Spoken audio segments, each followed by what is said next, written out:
Hey everyone, Friends of the Killbot here, and today I have a bonus video, just showing off some of the shenanigans you can get up to on Earth in Halo 2. Considering it's really only 2 levels we actually spend on Earth, there's a surprising density of tricks and secrets and glitches in these 2 levels, so I'm just going to show off a few of my favorites here.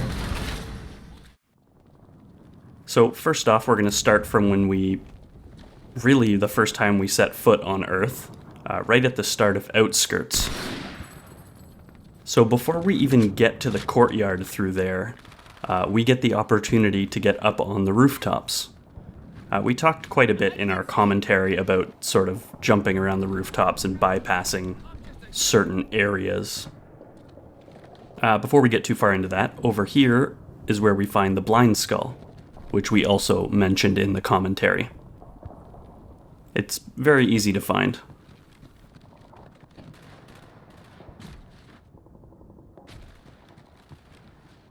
So Halo 2 uses a lot more invisible walls than Halo 1 did.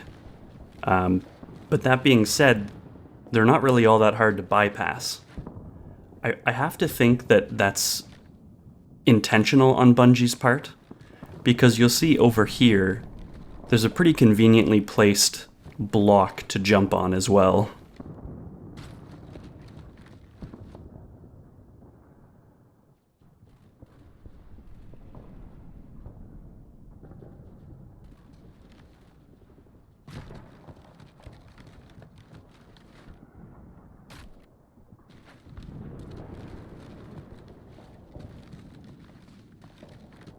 Right down there, that's Jackal Alley, but since we bypassed a bunch of checkpoints, the enemies haven't spawned, which is kinda nice, to be honest.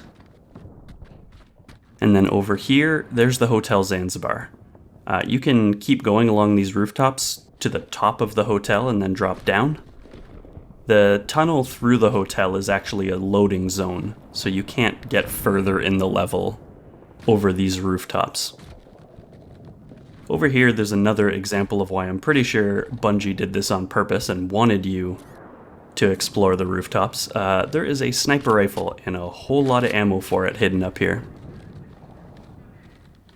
That can come in very handy on higher difficulties. Now, that's as far as I'm going to go on the rooftops, and I apologize for the janky, fast motion, but I kind of want to show off something else I find interesting about this level. There's no objective. The only part of the level that's gated at all is waiting for the hunters to open those gates in the courtyard. Once you get past that, the intentional way or not, you can just kind of burn past all the enemies right to the end of the level. Nothing is stopping you.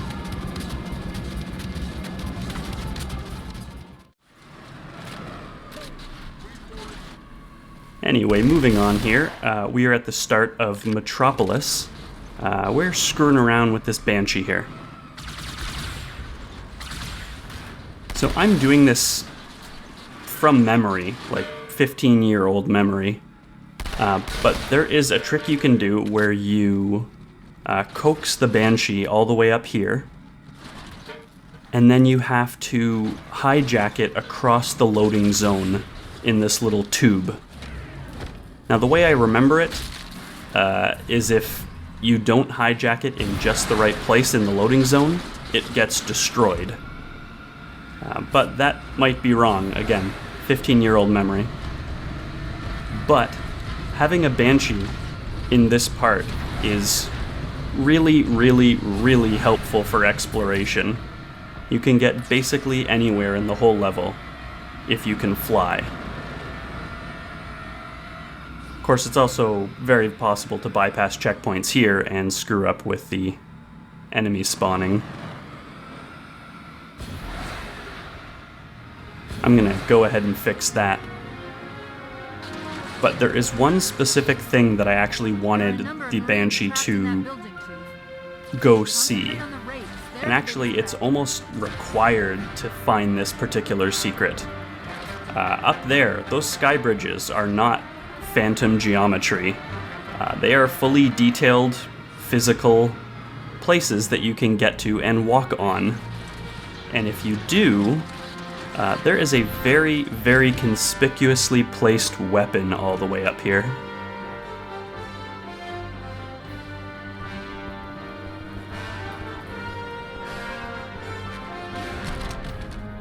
So despite what the game says there, and despite what it looks like, that is not actually a plasma rifle.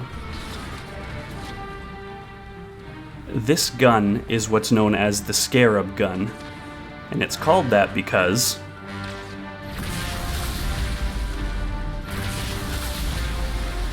instead of shooting the normal blue plasma bolts, this gun actually fires the same thing as the Scarab's main weapon.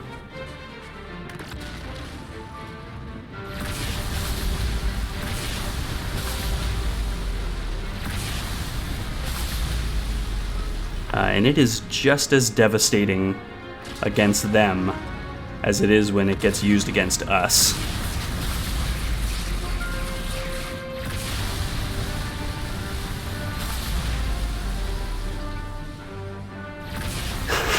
Yeah, you better run.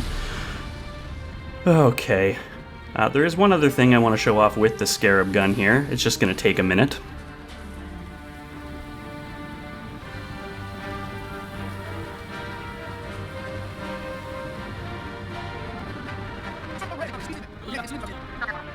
For some reason, I find it almost, I don't know, poetic to try and fight fire with fire and use the Scarab gun against the Scarab itself.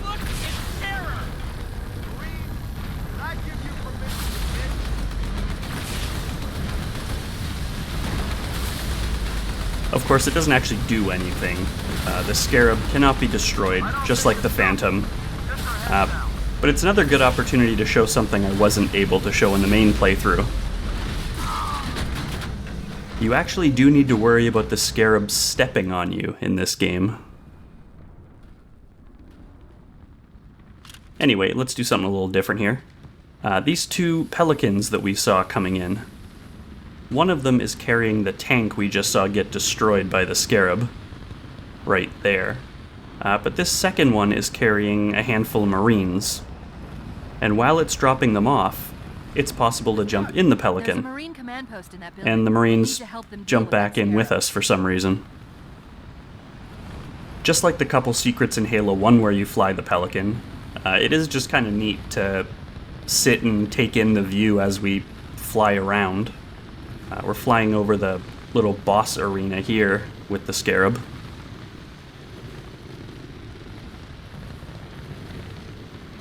And then we're kind of heading into the middle of nowhere.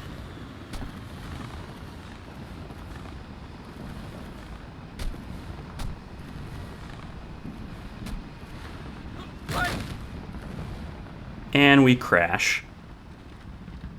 Outside the bounds of the level, actually. So again, I don't know why this Pelican doesn't just despawn. There's no real reason to keep it around, I don't think. But you can kind of play around with it while it floats out in space here. Take note that the game prompts actually call it a Banshee. Not really sure why that is, to be honest.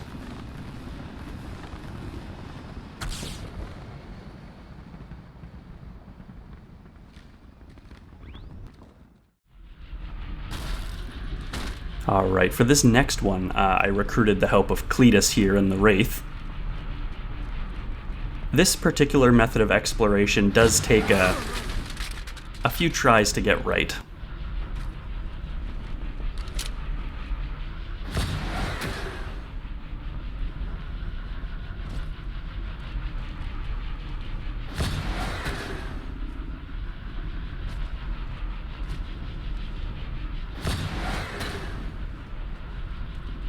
It seems like this should be, I don't know, frustrating, but it's funny. This is actually one of the things that I really, really enjoy about exploring in the Halo games.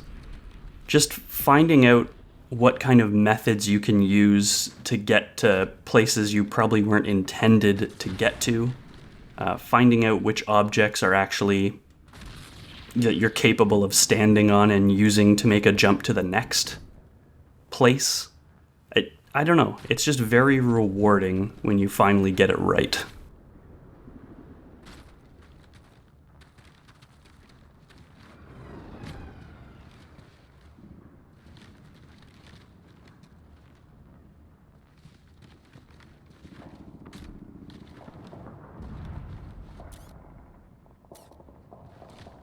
And now that I did finally get it right, we're going to find what we're up here to find.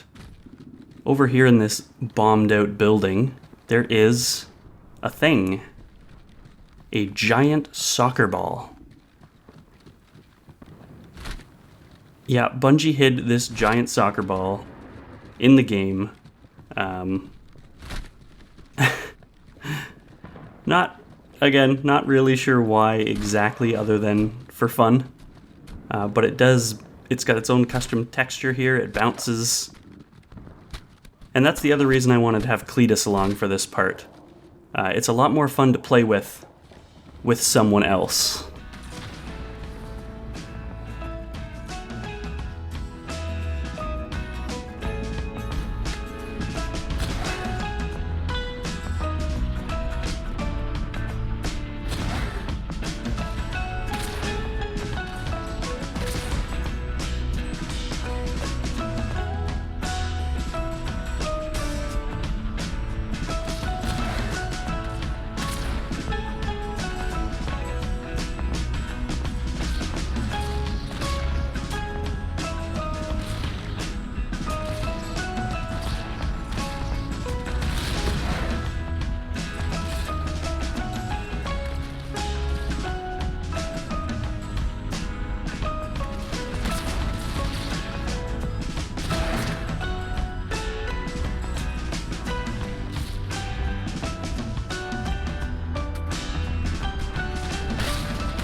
Alright, I think that's enough playing with the soccer ball. It's time to show off my favorite Halo 2 glitch.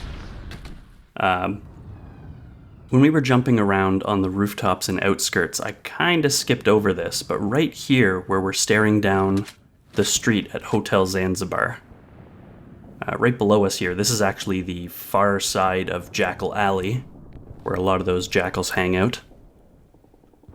But right below me in this bombed out building, there is the Rex Easter egg with a sword. I think all of Halo 1, 2, and 3 contain a Rex Easter egg. But this sword can be used for a lot of exploration and speedrunning type stuff. Unfortunately, my favorite one got patched out in some of the more modern versions of the game, so we're going to have to go old school for this one. And by old school, I really mean old school. I'm talking playing off the game disc on an offline Xbox, co-op, with a controller in each hand. The things I do for this LP. I guess I should probably mention at this point that this isn't, strictly speaking, an Earth-based glitch. You can actually do it anywhere in the game where you have a sword, a passenger seat, and an enemy, including multiplayer. But the beach has some pretty nice scenery, and if I didn't put it in this video, I don't know when else I'd get a chance to show it off. At this point here, I'm just trying to kill enough enemies to trigger the next part of this encounter, and that is the Phantom that comes in from the other side. Right there. The Phantom's really good for this because it's an enemy that is unlikely to die unexpectedly, and its behavior is very predictable. So what we want to do is just attack that turret from the passenger seat. The reticle does need to be red. It has to be an actual targeted attack. When you do that, it kind of cues up the lunge attack from the sword. And then when you get out of the passenger seat, you fly. And that's why this is called sword flying. Hopefully you remember to get a checkpoint before getting out of the vehicle. And we'll get to see one of the main reasons why it's beneficial to do this in co-op instead of on your own. And that is that the second player can drive the Warthog around so you can try different angles and distances. Even just this small change is enough to actually make it to the top of this building. And there we go. So the way this sword flying thing works is actually pretty interesting. As I said, when you attack from the passenger seat, it sort of cues the sword lunge. And what actually happens is, when you get out of the vehicle, it calculates the distance to your target. And then when you lunge, it tries to let you go that distance to hit the target. And it doesn't seem to matter that the target is now like some crazy range away. You can see down here, there's the Phantom. That's how far it was trying to let us lunge, is from the Phantom to the Warthog. And here, I'll just give a little demonstration of what I'm talking about. When I do this, I'm actually launching right towards the Phantom. And you'll see, as I get over top of it, the sword lunge ends. In any case, now we just get to try whatever we want, basically, see where we can fly.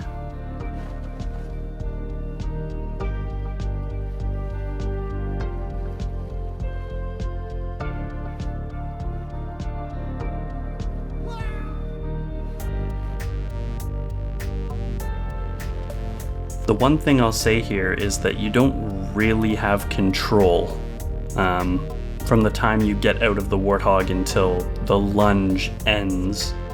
You can't change your direction or how far you're going to fly, so you have to be really careful with your targeting and your positioning. It can take a few tries to get things right, but like you can get to some pretty cool places.